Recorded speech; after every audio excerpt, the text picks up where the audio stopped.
What's up, guys? This is Eric, your scruffiest of hosts, and this is Bane Alley Magic.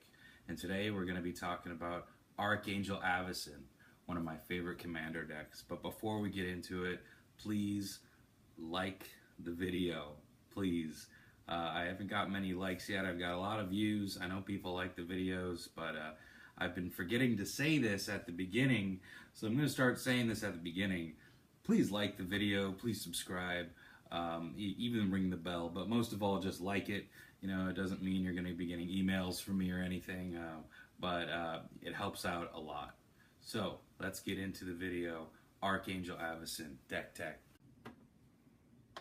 All right, here we go. So this is Archangel Avacyn, a legendary angel for 3 of anything and 2 white.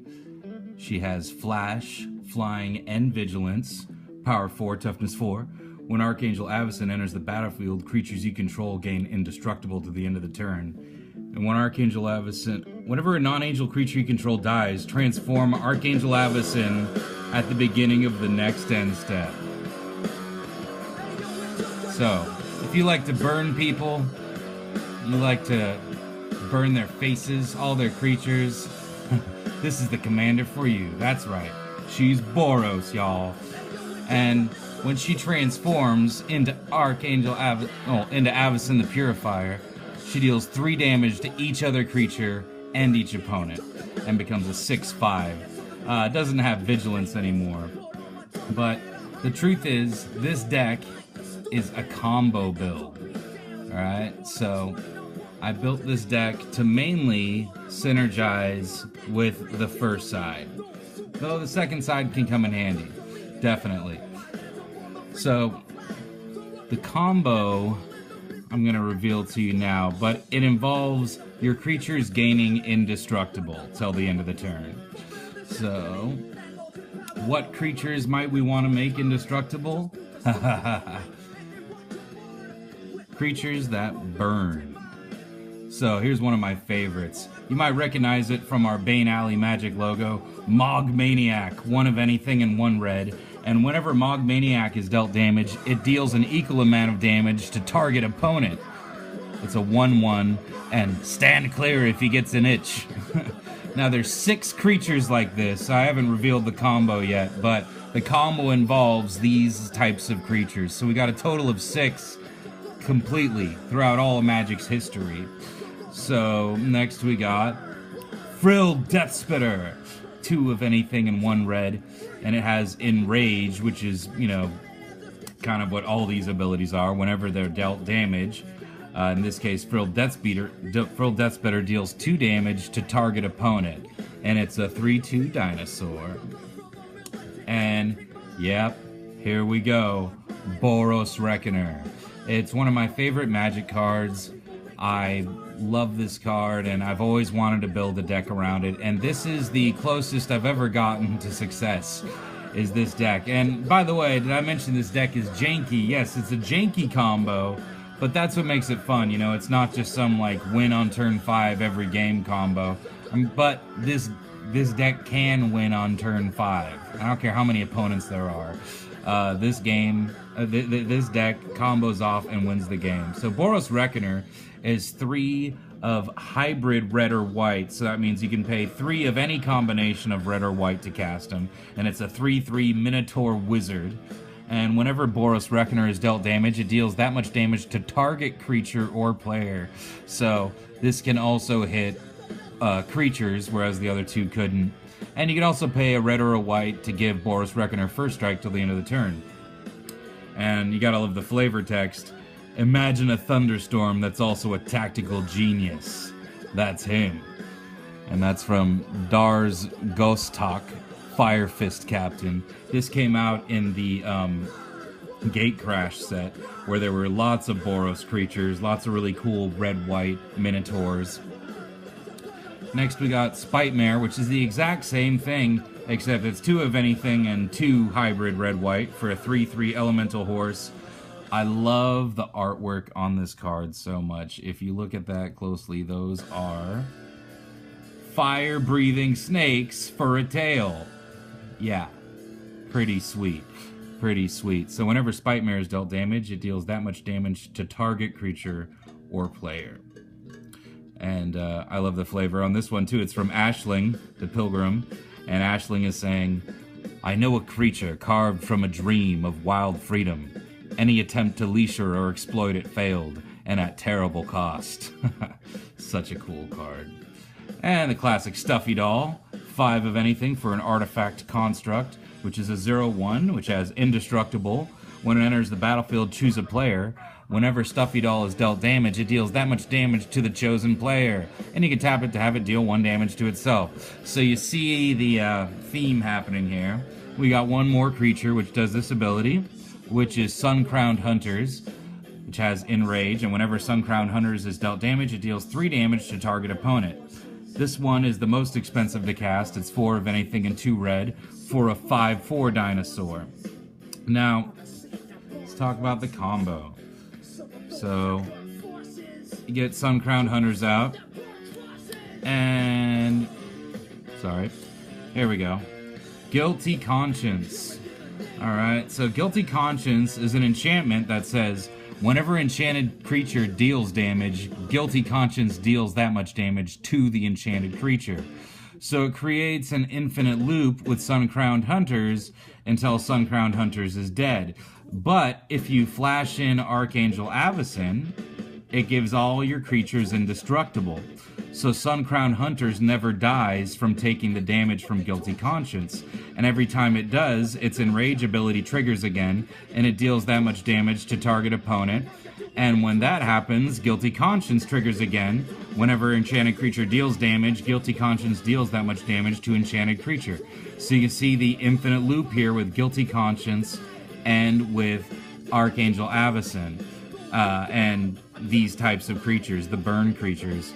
Now, we got many ways in the deck to make our creatures indestructible besides Archangel Avacyn, but that's why she's the commander. She's Boros, and she has an ability which helps trigger the combo. Now, other things you can do with indestructible creatures like this is you can cast spells like this, Arc Bond.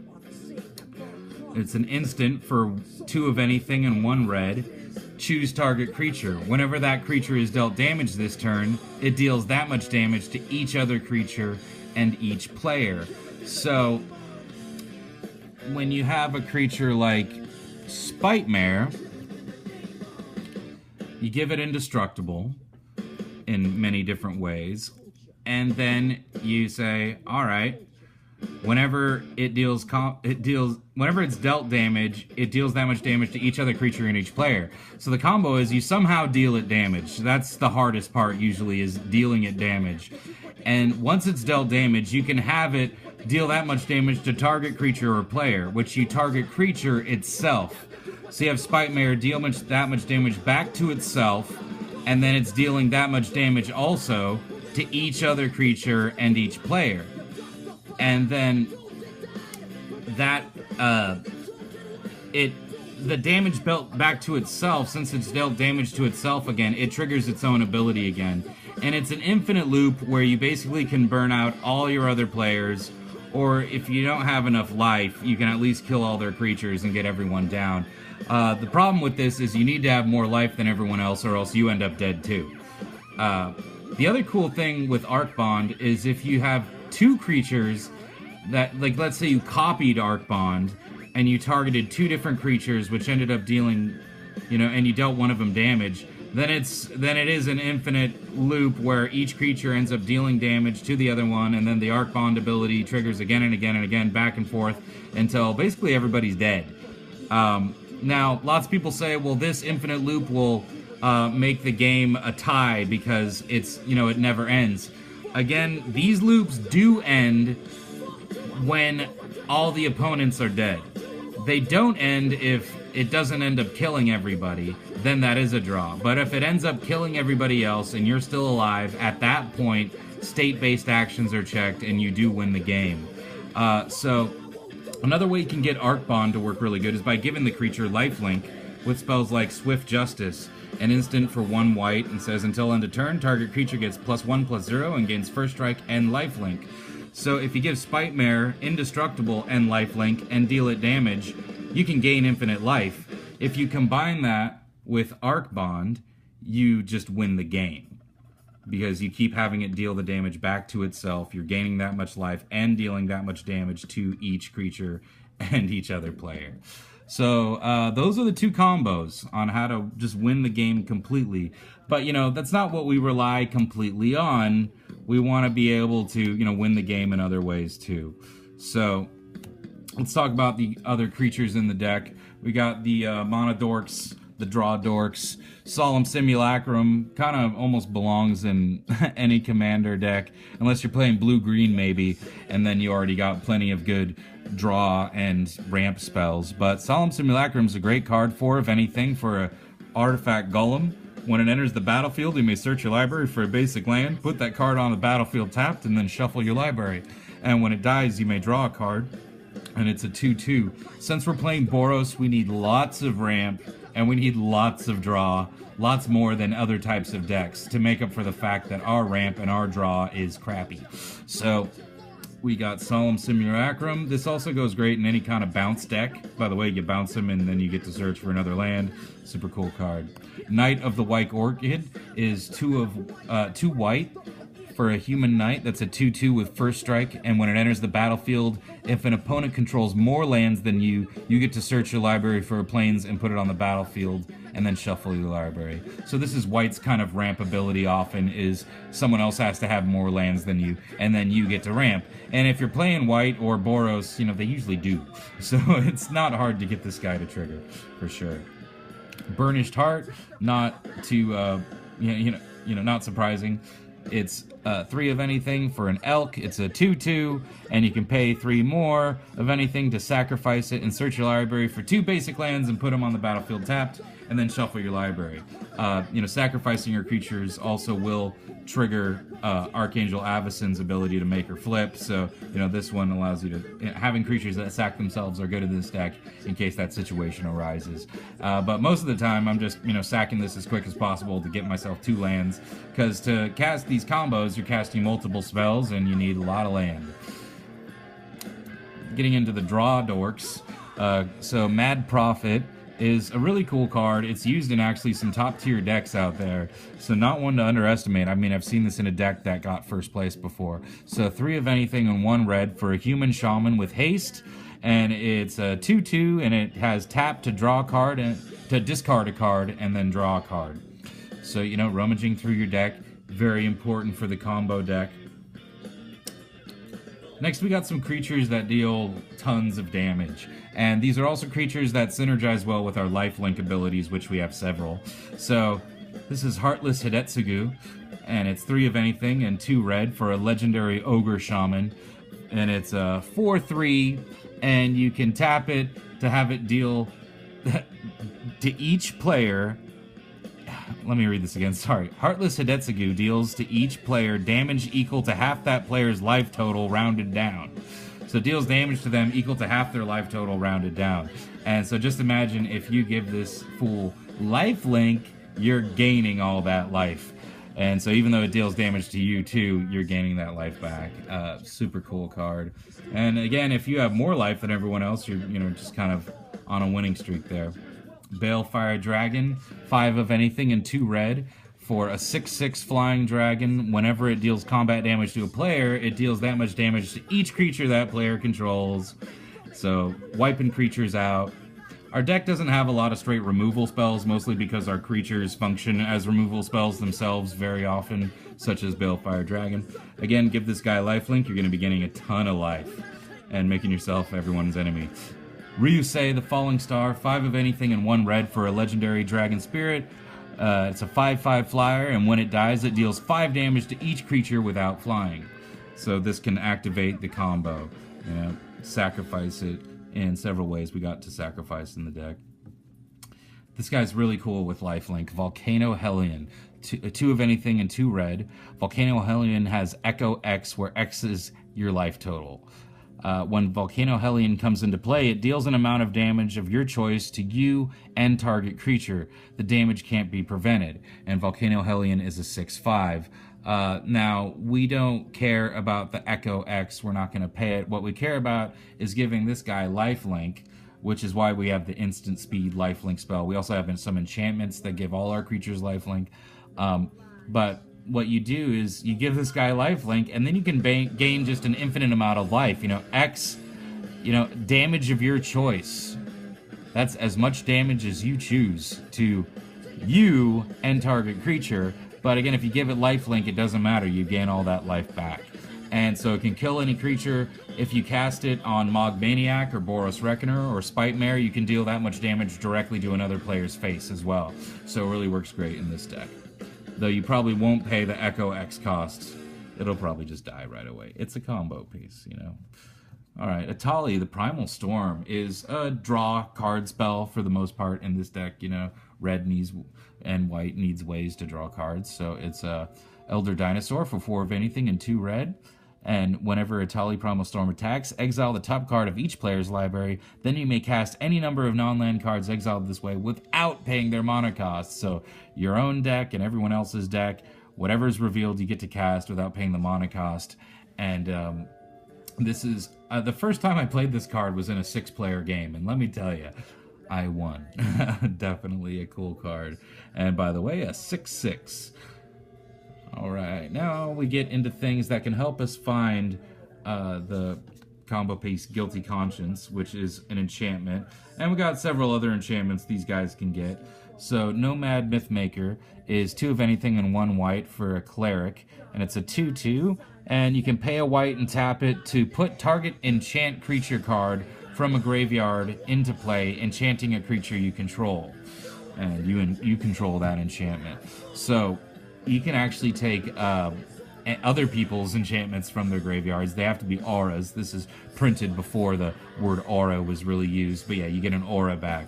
So you usually get back Guilty Conscience, so you can make the combo go off. Lost Auramancers, 2 of anything and 2 white for a human wizard, which is a 3/3. And it has Vanishing 3. This permanent comes into play with 3 time counters on it. At the beginning of your upkeep, remove a time counter from it. When the last is removed, sacrifice it. And it says, when Lost Auramancers is put into a graveyard from play, if it had no time counters on it, you get to search your library for an enchantment card and put it into play. If you do, shuffle your library.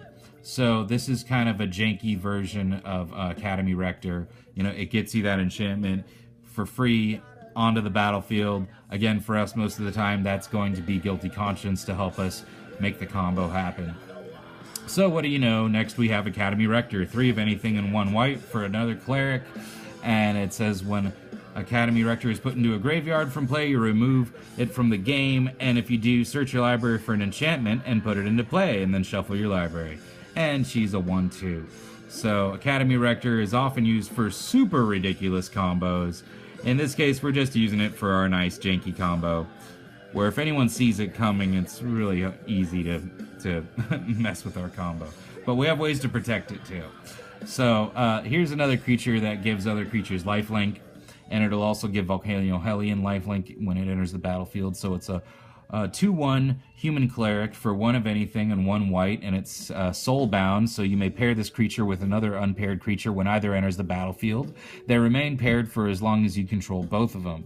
And as long as Nearheath Pilgrim is paired with another creature, both creatures have lifelink. So here's an example of a creature that helps protect our combo, Grand Abolisher. 2 white for a 2/2 human cleric. During your turn, your opponents can't cast spells or activate abilities of artifacts, creatures, or enchantments.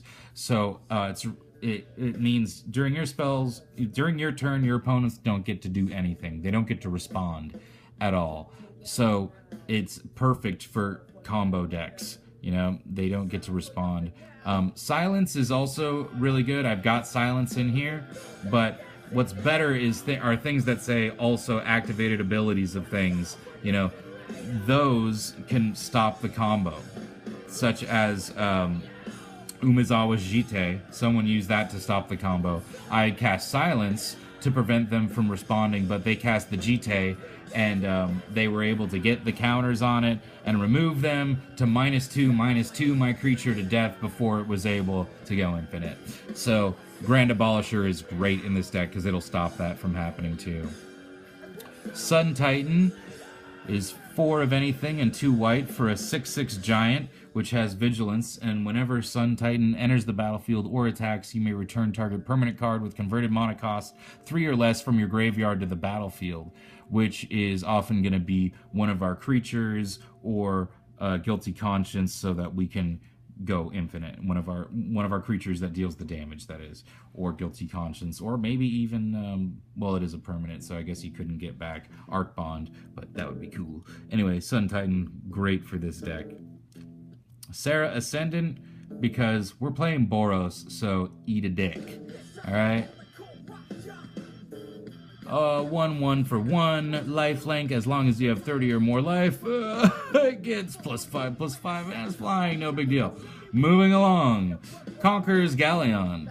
So, now we're getting into card advantage spells, so which, again, with Boros, we need a lot. So, 4 of anything gets us a 2/10 vehicle, and when it attacks, you exile it at the end of combat, and then return it to the battlefield transformed under your control, and it has crew 4, which means tap any number of creatures you control with total power 4 or more. This vehicle becomes an artifact creature until the end of the turn. So, unless you crew it, it's not actually a creature. And when you flip Conqueror's Galleon, it becomes Conqueror's Foothold, which is a super cool land. It's just got so many abilities on it, like Trading Post. But it's a land that taps for 1 colorless mana, or you can pay 2, tap it, draw a card, then discard a card. You can pay 4 and tap it to draw a card. You can pay 6 and tap it to turn target card from your graveyard to your hand. So it'll also help us get our combo pieces back. And that's Conqueror's Foothold. Reforge the Soul is 3 of anything and 2 red.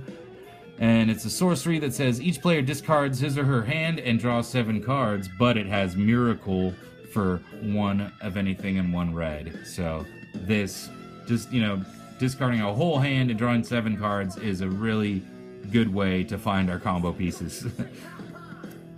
Nakiri the Harbinger is a planeswalker for 2 of anything, 1 red and 1 white. It enters with 4 loyalty counters. You can +2 her, and for that you get to discard a card, or you may discard a card. If you do, draw a card. But you can also just +2 her and not do anything. For -2, you can exile target enchantment, tapped artifact, or tapped creature. And for -8, you search your library for an artifact or creature card, put it onto the battlefield, then shuffle your library. It gains haste, return it to your hand at the beginning of the next end step. See, you can tutor up several of the combo pieces with that minus ability. Crystal Ball is just, we're in Boros and we need ways to get card advantage. So this is card selection. It's 3 of anything for an artifact, and you can pay 1 and tap it to scry 2. So, great ability. Scry is awesome. Sunforger is a tutor. It's 3 of anything for an artifact equipment. Equipped creature gets +4/+0, or you can pay 1 red and 1 white and unattach Sunforger to search your library for a red or white instant card with converted mana cost 4 or less, and cast that card without paying its mana cost, then shuffle your library. And it has equip 3. With this, I'll tutor for cards like Silence and Orim's Chant and things like that, which we'll be getting to shortly. Faithless Looting is an awesome red draw card spell.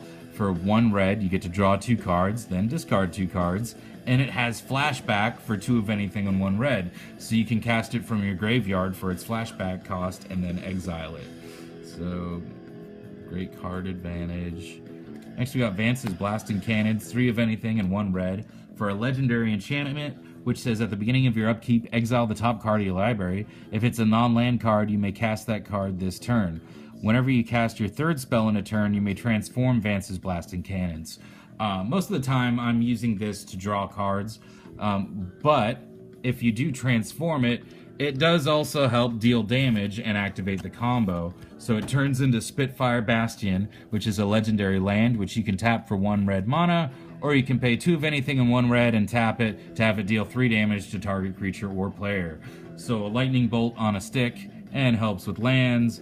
So, you know, multiple utility card really helps out in this combo deck. Sensei's Dividing Top is one of anything for an artifact, and you can pay one of anything to look at the top 3 cards of your library, then put them back in any order. Or you can tap it to draw a card, then put Sensei's Dividing Top on top of its owner's library. So this is a fabulous card advantage artifact.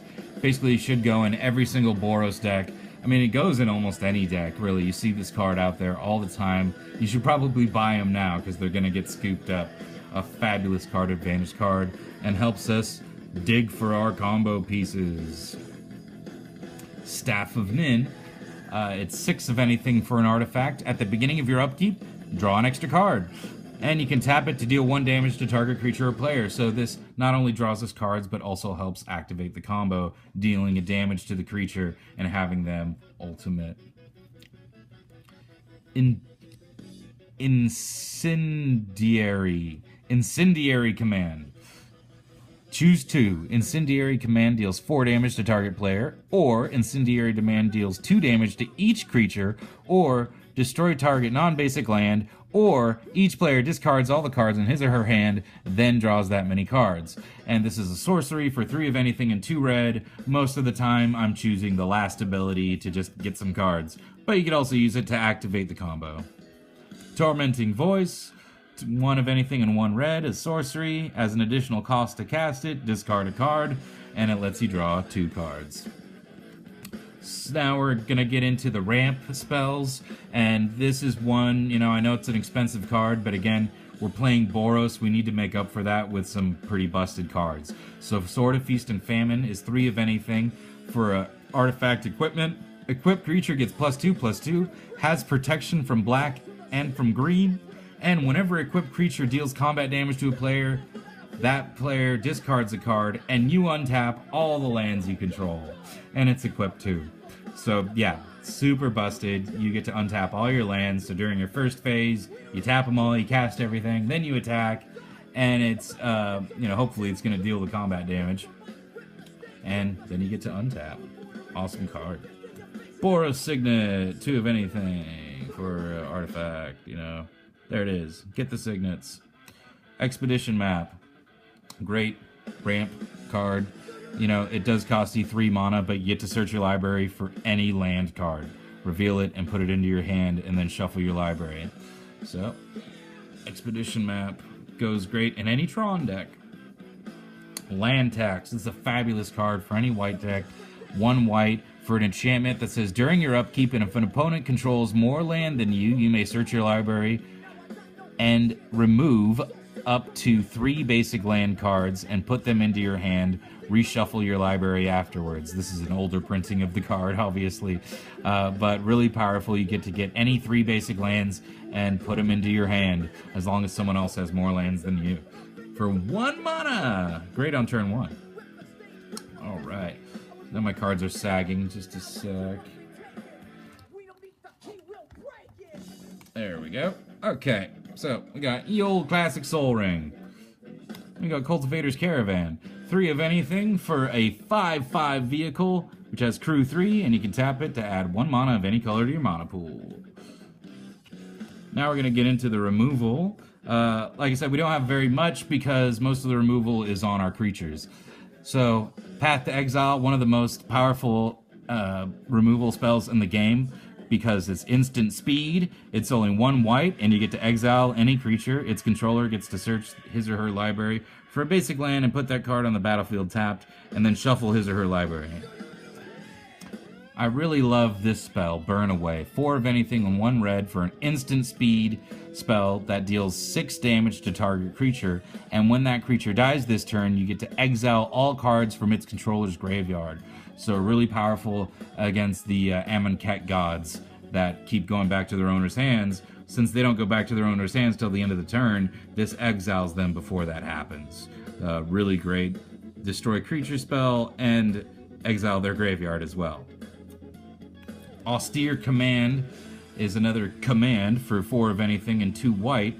Choose 2, destroy all artifacts, destroy all enchantments, destroy all creatures with CMC 3 or less, or destroy all creatures with CMC 4 or greater. So this is just utility. I don't know what I normally choose. It's really dependent on the situation, but great card. Saved me many times. Blasphemous Act is the classic combo piece with our types of creatures that deal damage to the other player. Specifically, Boris Reckoner and Blasphemous Act have a long history together. So, Blasphemous Act is a sorcery, which is normally 8 of anything and 1 red, but it costs 1 less to cast for each creature on the battlefield, and Blasphemous Act deals 13 damage to each creature. So just imagine if you have a Boris Reckoner, a Spite Mare, a Mog Maniac on the battlefield, and then you cast this, you're going to be dealing 39 damage to some people. Blessed Alliance, it's an instant for 1 of anything and 1 white, and you can escalate it by paying 2 more mana to choose more modes. So choose 1 or more. Target player gains 4 life, untap up to 2 target creatures, or the most common use for this is target opponent sacrifices an attacking creature. Yeah, it's fabulous. They're attacking you with 1 really huge creature, kiss it goodbye. Unfortunately, if they're attacking you with 2 creatures, it isn't as good. But you do also get to untap 2 target creatures to help you block, and you get to gain 4 life if you escalate it, so it does help with blocking. Fabulous Alliance card. Alright, so these are the spells that can help make our creatures indestructible. Starting with Eldrazi Monument. It gives creatures we control +1/+1 flying and indestructible. The downside is that at the beginning of our upkeep we have to sacrifice a creature. If not, we sack Eldrazi Monument. But we usually put this down when we know we're about to combo off, so the downside doesn't last for long. And it's artifact for 5 of anything. We got Sheltering Light, so we can do it at instant speed. For just 1 white, target creature gains indestructible, and you get to scry 1, which hopefully you won't need to use the card you scry for if you're going ultimate.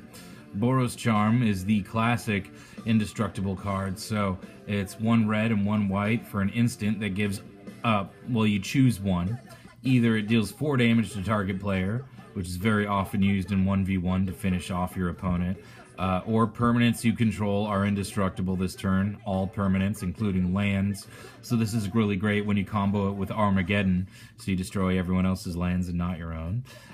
Or target creature gains double strike until the end of the turn. I mean, sure, it's instant speed. You give your opponent's huge 20/20 creature double strike so it can finish off your other opponent. Yeah, great strategy. Nakiri's Machinations is 1 of anything and a white for an enchantment, which says at the beginning of combat on your turn, target creature you control gains indestructible until the end of the turn. And you can also pay 1 and a red to have it deal 1 damage to target blocking creature. So the second ability is a great add-on, but what we're really using this for is definitely the first ability to give our creatures indestructible. But it definitely removes some blockers. You can do that as many times as you have the mana. True Conviction is another enchantment for 3 of anything and 3 white, and this gives our creatures double strike and lifelink. And so we're getting into some of the lifelink spell, or no, just some of the other spells now that are just helpful in the deck. So giving our creatures double strike and lifelink is huge, and this works with Hellion. So when Volcano Hellion enters the battlefield, it already has lifelink, which is very helpful. Anger. So these are spells that are going to help give our creatures haste. Anger is 3 of anything and 1 red, and as long as Anger is in our graveyard and we control a mountain, creatures we control have haste. It's a 2/2 incarnation. The incarnation cards are all really cool. There's 1 for every color. There's sometimes even multiples for certain colors, but Anger is probably the best haste-giving card in the game, I would say, because it goes to your graveyard, and as long as you control a mountain, all your creatures have haste. I know I had another haste-giving spell in here. I guess it must have gone out of order. Hopefully we'll find that later. So this one's Enlightened Tutor. So we've got a couple tutors in the deck to help us search for our combo pieces. Enlightened Tutor is 1 white, and it's an instant to help you search your library for an artifact or enchantment, reveal that card, shuffle your library, and then put the card on top of it. So it doesn't go directly to your hand, And you also have to reveal it, which is a big downside in our deck because we don't want to reveal our combo. That's why we got so many rummage spells, because the combo is really easy to counter if they see it coming. You know, all I gotta do is counter or exile the creature or just destroy the creature before it becomes indestructible, and boom, the combo doesn't work. So, Enlightened Tutor is good in this deck, but actually not as good as Gamble, which is 1 red, and it's only a sorcery speed, but you get to search your library for any card at all, put that card into your hand, and then discard a card at random, and then shuffle your library. As of yet, this has never failed me. I'm sure it will someday, but the odds are in your favor that you're not going to discard the card that you searched for. I mean, I'm sure it's going to happen. Don't blame me when it does, but the real advantage with this card is it is the only tutor spell in the game that isn't black that lets you search for a card and put it directly into your hand, and, you know, excluding like Ring of Three Wishes or something like that. So, super cool. Now we got some combo protection spells, much like the creature that we had. What was it? Is the, sorry, I can't find it right now, but Grand Abolisher, that was it. Much like Grand Abolisher, Orim's Chant says it's 1 white and it's an instant, and target player can't play spells this turn. And if you pay the kicker cost, another white, creatures can't attack this turn either. So it stops them from attacking you, stops them from casting spells, but it will not stop them from activating abilities, so they can still mess with you that way. Silence, I've talked about it already a few times in this video. It's 1 white for an instant. Your opponents can't cast spells this turn. None of your opponents. Abeyance is probably the better of these 3 spells because, unlike the other 2, it also stops them from playing, from activating abilities. So it's 1 of anything and 1 white for an instant speed. It says until end of turn, target player cannot play instants, interrupts, sorceries, or abilities requiring an activation cost. And you get to draw a card. So that's a great upside.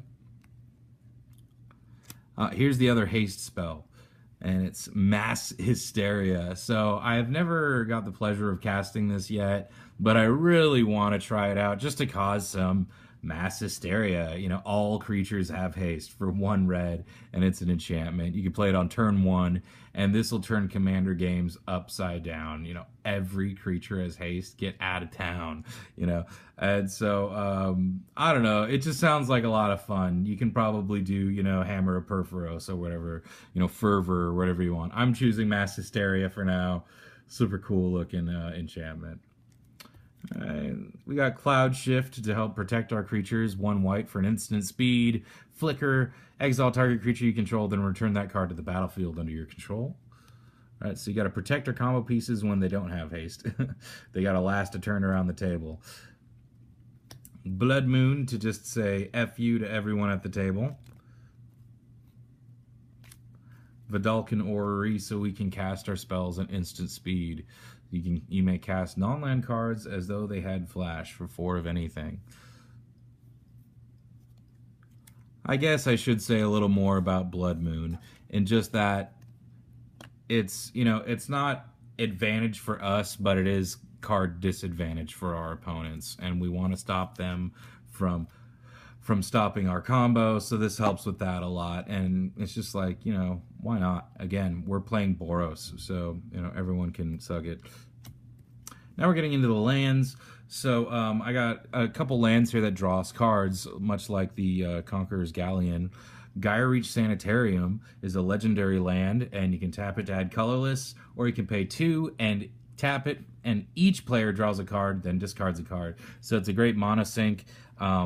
Often, very often, at least one of your opponents, usually almost all your opponents, don't like the fact that they have to discard a card, you know, but whatever, it's really great.